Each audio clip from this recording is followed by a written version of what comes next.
Hi hello welcome to post 360. నేను మీ మురళీ రాపల్లి. ధర్మం చేయరా బాబు, ధర్మం చేయరా. అసలు కూటమి ప్రభుత్వం అంటేనే అడుక్కునే ప్రభుత్వమేమో అనిపిస్తుంది.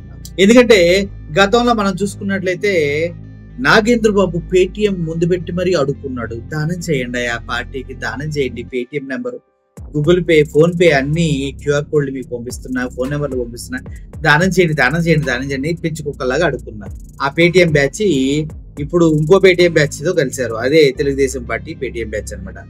ఈ పేటిఎం బ్యాచ్ ఏంటి, అమరావతి కడటానికి అసలు ప్రజల దగ్గరికి వెళ్ళి డబ్బులు జోళ్ళు పట్టుకుని అడుక్కున్నారు చంద్రబాబు నాయుడు గారు. మనందరికీ తెలుసు. పాపం అందుట్లో గట్టిగా డబ్బులు ఇచ్చిన ఆవిడ ఎవరంటే చంద్రబాబు నాయుడు గారి సతీమణి 2 గాజులు తీసేసి అమరావతి అభివృద్ధి కోసం డబ్బులు ఇవ్వడం జరిగింది. గతంలో your brick for Amaravati, Amaravati కోసం మీ ఇటుక డొనేట్ చేయండి అంటూ గోల్డెన్ డబ్బులు అమరావతి కోసం కలెక్ట్ చేయడం జరిగింది. ఆ డబ్బులు ఏమైనాయో ఎక్కడికి వెళ్ళినాయో ఎవరికి తెలియదు. మీరు కూడా ఇచ్చుండే, మీరు కూడా ఒకసారి ఆలోచించండి ఎంత ఇచ్చారు. మళ్ళీ ఇప్పుడు సిఆర్డిఏ వెబ్సైట్ లో బాబా ధర చేయండి బాబా అంటూ క్యూఆర్ కోడ్ పెట్టారు. మరంట అమరావతి అభివృద్ధి కంట అందరంట డబ్బులు ఇచ్చి ఆదుకోవాలంట. ఆల్రెడీ 37,000 కోట్లు అప్పు అమరావతి పైన చేశారు. ఇంకొక 70 కోట్లు చేయడానికి సిద్ధంగా ఉన్నారంటూ వార్తలు వస్తున్నాయి. ఈ క్రమంలో సిఆర్డిఏ పరిధిలో ఉన్న రైతులకి ఎప్పటికి కూడా ఇప్పటివరకు 1 రూపాయి కూడా భూమిపైన లాభం రాలేదు, అమ్మలేదు. ఆర్టిఫిషియల్ గా అక్కడ డిమాండ్ క్రియేట్ చేసేసి, ఆర్టిఫిషియల్ డిమాండ్ అంటే వీళ్ళందరూ వీళ్ళే క్రియేట్ చేస్తారమ్మా, మేము ఎంత కొన్నాం మీరు కూడా ఎంత కొనాలి, ఆర్టిఫిషియల్ డిమాండ్ క్రియేట్ చేసి అమరావతి భూములు ఇప్పుడు నాకు తెలిసి 30 లక్షలు అమ్మే భూముల్ని తీసుకెళ్లి 2 కోట్లు 3 కోట్లు 5 కోట్లు అని చెప్పేసి ఒక రకమైనటువంటి ప్రోపగాండాన్ని అక్కడ పూర్తి స్థాయిలో స్ప్రెడ్ చేసి అటు రియల్ ఎస్టేట్ వ్యవస్థల్ని ఇటు సామాన్య ప్రజల్ని అందరినీ మెబ్బెపెడుతూ సిఆర్డిఏ పరిధిలో ఉన్నటువంటి భూములు మొత్తాన్ని అధిక ధరలకు అమ్మొచ్చు అని భ్రమలో ప్రకటిస్తూ ఉన్నారు.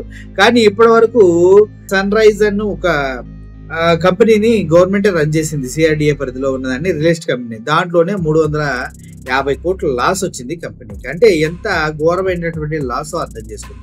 గవర్నమెంట్ అమ్మితేనే లాస్ వచ్చిందంటే సామాన్యులు రియల్ ఎస్టేట్ అంటూ అమరావతి చుట్టూ వెళ్తే ఏమవుతారు, నాకిపోతారు అనమాట. సో అదంతా పక్కన పెడితే ఇప్పుడు అమరావతి సిఆర్డిఏ సెల్ఫ్ ఫైనాన్సింగ్ రాజధాని అంటే దాని డబ్బులు అదే సంపాదించుకుంటుంది. మరి ఇప్పటి వరకు 1,000 కోట్లు అప్పు ఎందుకు చేశారని అడిగితే 4,000 ఎకరాలను అమ్మేస్తా అంటూ చంద్రబాబు నాయుడు గారు డింగ్ డింగ్ అంటూ కొన్ని కథలు చెప్తున్నారు. 4,000 ఎకరాలు అమ్మితే అంత డబ్బులు వస్తాయి తెలుసా అని చంద్రబాబు నాయుడు గారు చెప్తారు. ఎన్ని డబ్బులు వస్తాయి సార్ ఫేక్ డిమాండ్ తోటి, నాకు అర్థం కావట్లేదు.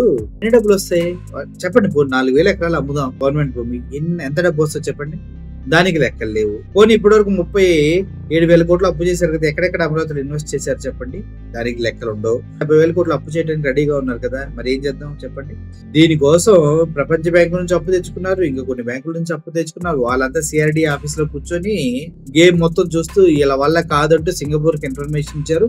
సింగపూర్ వాళ్ళు నీకు దండం, నీకు అమరావతికి దండం బాబు, మీరు చచ్చిరా అటు రాము, అమరావతి రాజధాని డెవలప్మెంట్ లో మేము అసలు ఏలే పెట్టాం గాలే పెట్టాం, దయచేసి మీరు సింగపూర్ వచ్చారు, మా సింగపూర్ భోజనాన్ని అందమైన అమ్మాయిలు పోలాటం ఆడుతూ మీ చుట్టూ తిరిగేలాగా అలా మీరు కూడా తిరిగి ఇండియాకి వెళ్ళిపోండి అంటూ స్పష్టంగా చాలా నీట్ గా చాలా అఫీషియల్ గా చెప్పి ఇంటికి పంపించేస్తారు. వచ్చిన తర్వాత ఇక్కడ మన చంద్రబాబు నాయుడు గారు లోకేష్ ఎవరు లెటర్ రాశారు, ఎవరు మురళీకృష్ణ అంటే లెటర్ రాశాడు. మురళీకృష్ణ ఎవడో మీకు తెలీదా సార్? మీ పేరు చెప్పుకుని 25 లక్షలు ఒకటి దొబ్బేశాడంట లొకేషన్ కల్పిస్తాను, దాని గురించి మీకు తెలీదా? ఆయన చిలకలూరుపేటలో ఉన్నటువంటి ఆయన బిల్డింగ్ ని కబ్జా చేసిన విషయాలు మీకు తెలియదా? టీడీపీ పార్టీ కరుడు కట్టినటువంటి కార్యకర్త అన్న విషయం తెలియదా? వాళ్ళ పిల్లలు వాళ్ళంతా కూడా ఈ స్టాండ్ విత్ చంద్రబాబు నాయుడు అంటూ ప్లేకార్డ్స్ పట్టుకొని ఆయన్ని జైల్లో పెట్టిన టైంలో పాపం వాళ్ళు ఫొటోస్ కూడా పెట్టారు. తెలీదా మీకు? ఆ వ్యక్తి లైన్స్ మీద లైన్స్ లెటర్లు రాసి సింగపూర్ గవర్నమెంట్ కి ఈ గవర్నమెంట్ చెత్త గవర్నమెంట్ అని చెప్పాడంట. మరి మీ పార్టీ వాడే మీరు బిల్డింగ్ కబ్జా చేశారు, ఆయన జగన్మోహన్ రెడ్డి దేవుడు అసలు టచ్ చేయలేదు మా బిల్డింగ్స్ ని, వెంటనే నడిపించి డబ్బులు ఇచ్చినటువంటి పార్టీ వాళ్ళు నా బిల్డింగ్ ని కొట్టేయడానికి ట్రై చేస్తున్నారంటే ఆయన ఏడుస్తూ ఆయన బాధను వెళ్ళగొచ్చుకుంటూ పాపం ఆయనేమో సింగపూర్ కి లెటర్లు రాశాడంట. ఆయనే పెట్టాడు, ఆయన అకౌంట్ లోనే 4 పెగ్గులు వేసి 4 మెయిల్స్ పెట్టాను, ఎవరికి పెట్టానో తెలియదు, మొత్తానికి సింగపూర్ వాళ్ళకి పెట్టాను అంటూ ఆయన ట్విట్టర్ హ్యాండిల్ లోనే పోస్ట్ చేయడం జరిగింది. సో దాన్నే మీ సొంత పార్టీ వాళ్ళే మీకు వెన్నుపోటు పొడుస్తూ, మీకు వెన్నుపోటు ఎందులే కరెక్ట్ పోటే, మీరు చేయలేదు వాళ్ళకి, వాళ్ళ ఆస్తులు దొప్పేస్తున్నారు, వాళ్ళ కోపంతో ఇలా చేస్తున్నారు అంతే.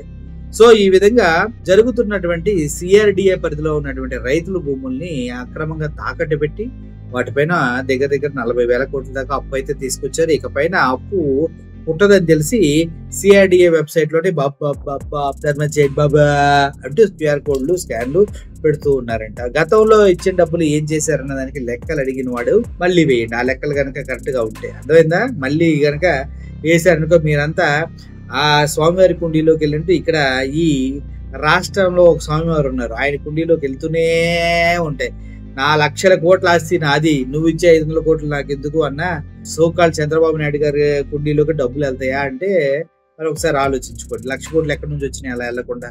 కాబట్టి ప్రతి ఒక్కరూ ఆలోచించవలసింది ఏంటంటే సిఆర్డిఏలో ఏదో బాబు ధర చేయండి బాబా అని అడుక్కుంటున్నారని మీరు కనుక డబ్బులు ఇచ్చారనుకోండి, పేద ప్రజలు భూములు పోయా, భూముల పైన అప్పులు తీసుకొచ్చిన అప్పులు కట్టలేకపోయా, అది కాకుండా ఇప్పుడు మీరు ఇచ్చే డబ్బులు పాయా, ఉన్నది ఉంచుకున్నది లేపుకొచ్చింది అన్ని పాయే అన్న విధంగా మీ లైఫ్ తయారవుతుంది. సో కొద్దిగా ఆలోచించండి, థింక్ స్మార్ట్. ఏదో చెప్పారని అంతా దోచిపెట్టండి. Thank you for watching this video. Murali signing up. Thank you so much.